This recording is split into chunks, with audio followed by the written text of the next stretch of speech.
Good morning and welcome back to another video, and today we are going to be going over the first day of pre-patch. Now just stick around and enjoy the video.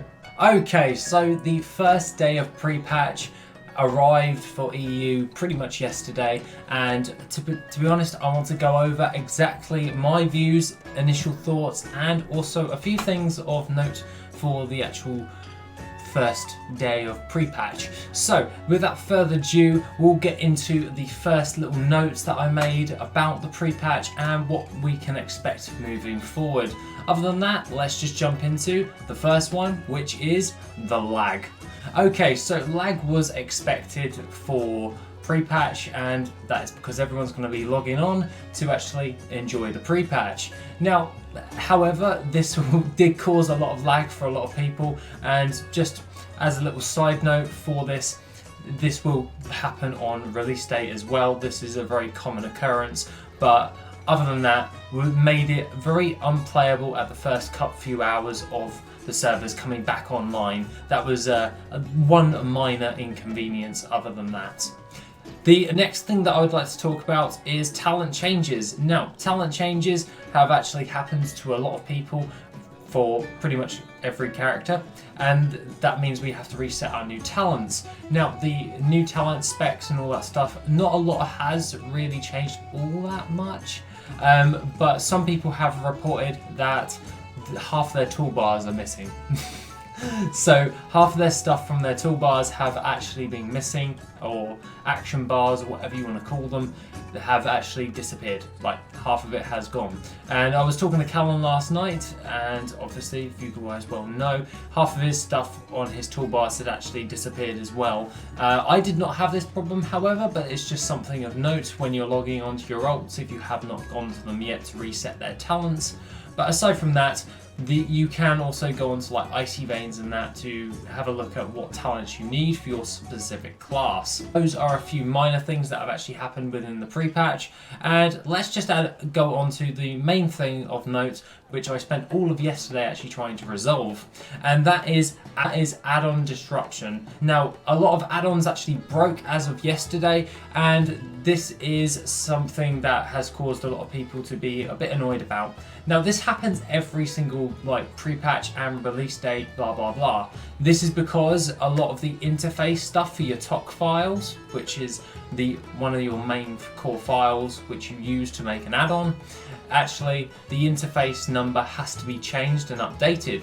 This one has now changed from the old one and is now 90,001. So if you went into your TOC file and you actually looked at it, the top one is usually interface, and it will say ## interface 90,001 is the one for pre-patch. If it's anything other than that, then it is an outdated add-on.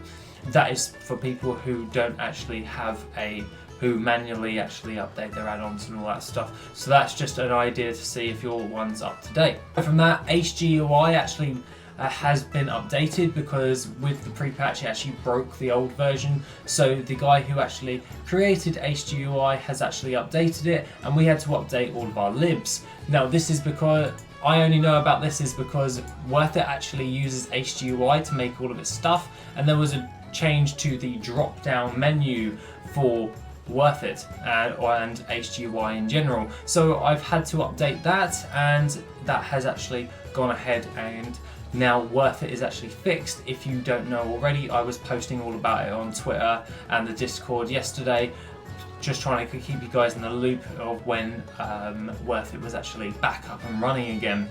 Aside from that, we have updated WorthIt, and it should be working as of now. If you do have any problems with bugs or bug reports, then please go to my Discord and just issue it in bug reports, saying that there's a little bit of an issue with WorthIt. Could you please check it out? And I'll be more than happy to check it out for you. Aside from that, there is another thing with HGUI, and there has been a load of changes towards that. If you are an add-on developer, you're probably already aware of this, but the change log is already inside the actual main file for that if you wanted to check out what's actually changed. It's just a couple of libs that need to be actually updated, so that is nothing to really worry about. It's mainly just drag and drop into your file and just replace the old lib with a new lib. It's pretty straightforward, so to speak.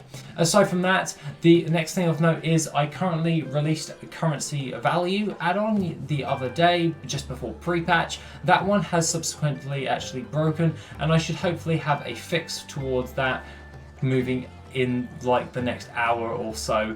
After I've finished editing and uploading this video, I'll be working on it to fix it for you guys if you're having an issue with currency value.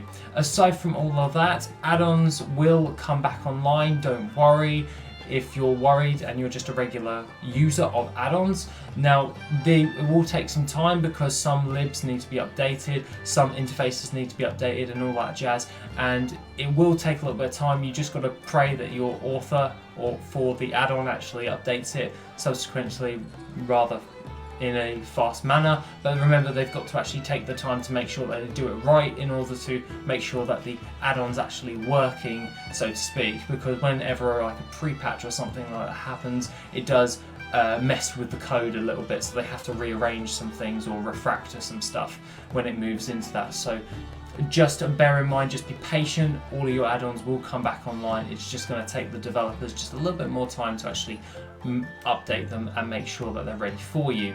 Aside from all of that, let's jump into disconnection issues. Now, I noticed yesterday before I went to work, when it came towards pre-patch, after I'd redone my character's actual facial design, she now has a scar, but aside from that, disconnection issues. One across EU and US servers was actually having a few disconnection issues.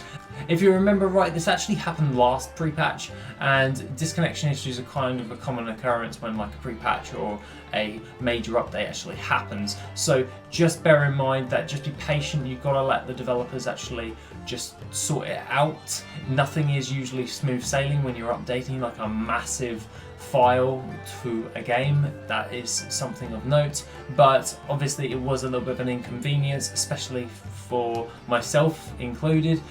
But at the end of the day, it seems to have sorted itself out now.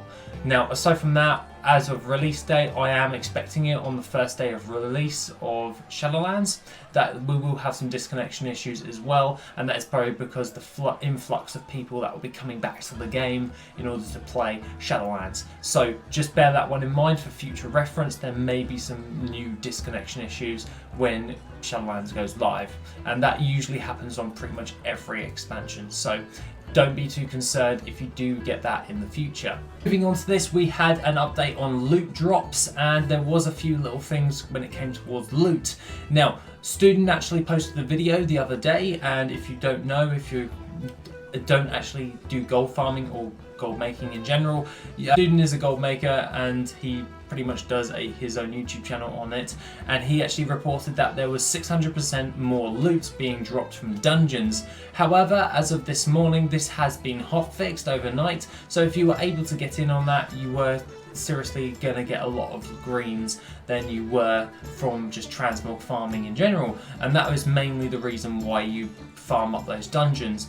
Aside from that, some open world farms are still actually dropping quite a lot of stuff. I'm currently working on them at the moment and having a look at some of the other types of things that we could do in the future with that until that gets hotfixed as well. And aside from that, basically the increased loot only really happened until about midnight last night when I got back home from work. I literally went to bed and it was fixed by the morning, so it was only about 24 hours of having that bug in there for the loot. But it was quite good if you were able to get in there, because you've just got yourself like 10 times more transmog items than you would if you did the farm on the regular. Now, moving on to the last feature of pre-patch, and that is the barbershop. Now, barbershop is absolutely amazing. I've actually been revamping all of my new characters. Well, all of my characters, they're now new. As you can tell, my druid has now got a new facial feature and all that stuff. I've actually changed her ears and added some earrings, along with having a scar on her face and just changing all of her different types of things. I'm actually going to be working on a MOG soon and all that jazz, but aside from that, I would highly recommend checking out the barbershop because it's pretty awesome. There's loads of new different features, such as necklaces. You can have necklaces on your character. My druid now currently has a choker or something to that effect. And also you can have scars and have loads of different types of appearances. So I'd highly recommend checking it out if you have not already. The last thing of note that I would like to talk about is that you are able to actually go ahead and get your allied races, as the exalted status has been removed from that, so now you can just go ahead and do that. I was actually doing this yesterday before I went to work and after I fixed WorthIt, of course, and that is to do the Dark Iron Dwarves, because I'm super lazy when it comes towards getting rep if it doesn't give me gold. Obviously I'm a gold maker, so I prefer to just get rep if it's going to actually yield me in some gold. But aside from that, now that's been removed, I've actually been playing around setting up all of my allied races, and I'm going to be doing that in the upcoming future, just trying to level all of these guys before Shadowlands hits, because to be honest, I would love to roll a Volpira and just check that out, but I've been too lazy to get the exalted status, so that is something that I will be doing in the future. Aside from all of that, this is a video just to keep you guys in the loop of what's actually been happening. Disconnection issues are a common occurrence when it comes towards a pre-patch and a release date. The new talent changes are okay, I guess. Not overly too impressed, so to speak, but you know, it's just a pre-patch, so we'll see what happens when we actually get into Shadowlands. But aside from that, the only thing that has been a bit annoying is just updating all of the add-ons. Obviously this doesn't affect most people because they're not add-on developers, but it does affect the regular player if they're actually using that add-on. So just bear with all of the add-on authors, because they'll be running around trying to sort it out for you guys and making sure that they'll all be updated as and when they do.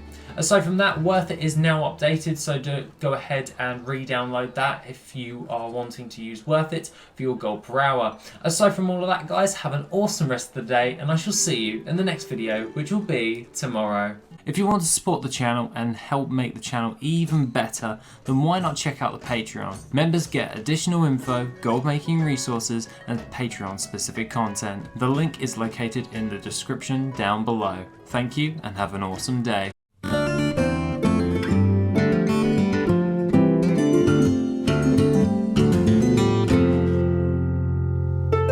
Yeah.